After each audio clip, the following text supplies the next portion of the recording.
हिंदुस्तानी दीदी और बहन के लिए मैं ये वीडियो बना रही हूँ। आप पाकिस्तान से हिंदुस्तान चली आओ,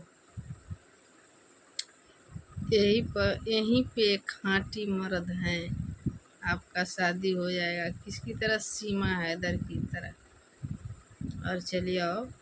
वो तो साले भड़ुआ हैं, खाली तकरार करते हैं, झगड़ा करते हैं, लड़ाई करते हैं, बहुओं को मारते हैं, बीवी को मारते हैं, कत्ल करते हैं। उन लोग के पास यही काम है भड़ुआ के लिए। पानी रोक देंगे, खाना रोक देंगे, यही करेंगे साले बहनचोद। आप चलिए आओ सीमा हैदर की तरह टिकट बनवा कर। यहाँ अच्छे हैं सब, आजा।